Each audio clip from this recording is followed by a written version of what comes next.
اور سب سے پہلے کانفرنس میں تقریر کیا تھا، از دا قرآن گاڈز ورڈ، کیا قرآن اللہ کا پیغام ہے؟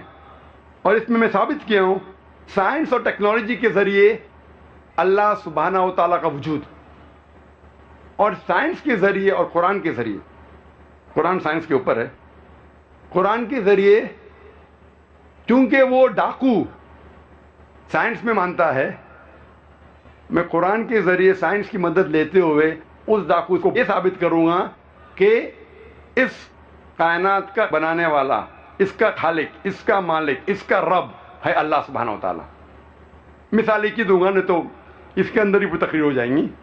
میں اس سے پوچھوں گا یہ کائنات وجود میں کیسی آئے، تو وہ جو ڈاکو ہے، چور ہے، کہیں گا کہ بگ بینگ کے ذریعے۔ سائنسدان یہ کہتے ہیں کہ ہماری ساری کائنات ایک گولا تھی، اٹ واز پرائمری نیبولا، ایک دھماکہ ہوا، اس کے ذریعے گیلیکسیز آئے، ستارے، چاند، سورج اور یہ زمین۔ تو میں کہوں گا یہ کب پتا چلا آپ کو؟ وہ کہے گا 40 سال پہلے۔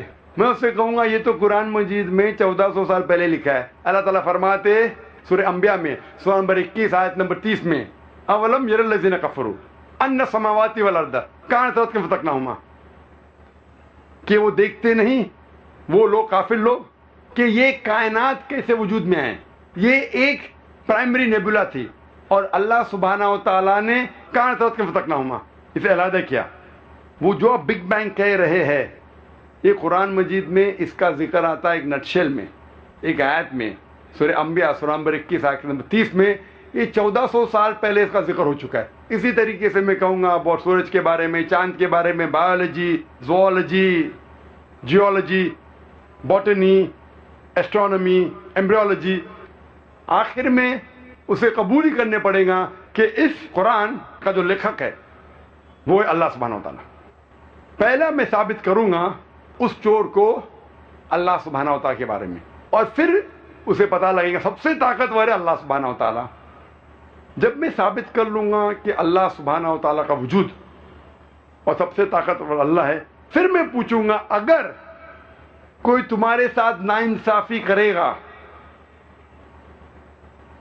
اگر کوئی تمہارے ساتھ، اگر تمہارے گھر کے خواتین کے ساتھ کوئی غلط کام کرے گا تو آپ انصاف نہیں چاہیں گے؟ وہ کہیں گا بے شک ہم چاہیں گے، ہر انسان چاہیں گا کہ انصاف ہو۔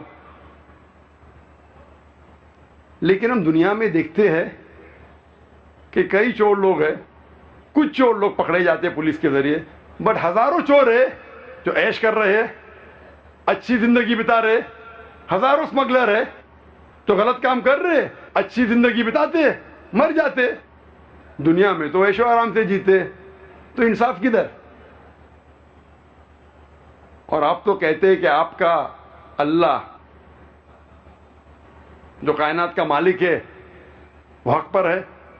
قرآن مجید میں اللہ تعالیٰ فرماتے سورہ نساء میں سورہ نمبر 4 آیت نمبر 40 میں کہ اللہ سبحانہ و تعالیٰ ان کے برابر بھی ناانصافی نہیں کرتے، ہمیشہ اللہ سبحانہ و تعالیٰ 100% انصافی کرتے ہیں۔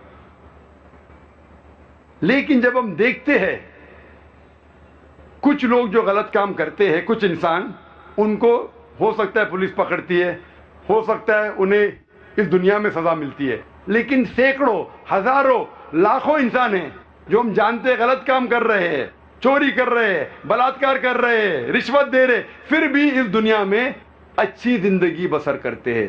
تو تمہارا اللہ سبحانہ و تعالی کس طریقے سے انصاف کر رہا ہے؟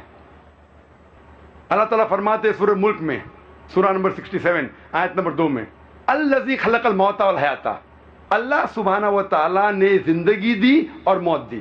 الذی خلق الموت والحیات، اللہ سبحانہ و تعالیٰ نے موت دی اور زندگی دی تاکہ آپ لوگ کو پرکھے آپ میں سے اچھا کون ہے۔ اللہ تعالیٰ نے موت دی اور زندگی دی تاکہ آپ لوگ کو پرکھے آپ میں سے اچھا کون ہے۔ اللہ تعالیٰ فرماتے سورہ عمران میں سورہ نمبر 3 آیت نمبر 185 میں 185 میں، کل نفس ذائقۃ الموت، ہر نفس موت کو چکیں گی، ہر نفس موت کو چکیں گی، اور جو آخری فیصلہ جو مکمل فیصلہ ہے وہ یوم الدین میں، وہ آخرت میں. اگر کوئی انسان جنت میں جاتا ہے اور آنکھ سے بچ جاتا ہے، وہ انسان اس زندگی میں سفلتا پاتا ہے، کامیابی پاتا ہے. ورنہ یہ زندگی ایک فریب ہے. اللہ تعالیٰ فرماتے ہیں اس آیت میں، سورہ عمران سورہ 3 آیت نمبر 185 میں، کہ جو پورا حساب کتاب کب ہوگا؟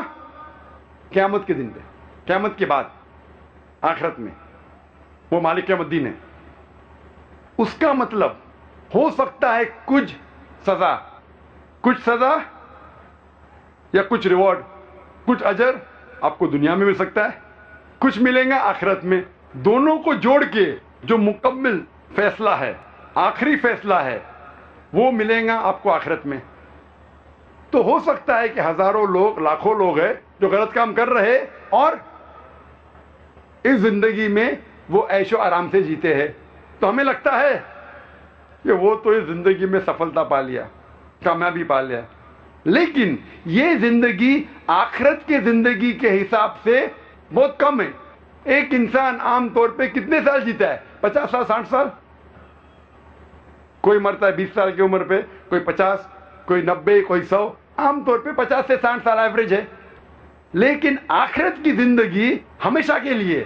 تو آخرت کے مقابلے میں یہ دنیاوی زندگی 0.00001% بھی نہیں ہے. تو اگر آپ یہاں بچ جاتے ہیں، آخرت میں تو ہوگا فیصلہ. مان لو ہم جانتے ہیں کہ ہٹلر نے 60 لاکھ یہودی کو جلایا، 60 لاکھ یہودی کو مارا. He incinerated 6 million Jews. میں کہنا چاہتا ہوں، اگر آج کی پولیس ہٹلر کو پکڑتی ہے، آج کا جج، آج کی پولیس ہٹلر کو کیا سزا دے سکتی ہے؟ جو انسان نے 60 لاکھ انسانوں کی ہتیا کی، انہیں جلایا، آج آپ اسے پکڑیں گے تو کیا سزا دے سکتے؟ میکسیمم، سب سے زیادہ آپ ہٹلر کو جلائیں گے.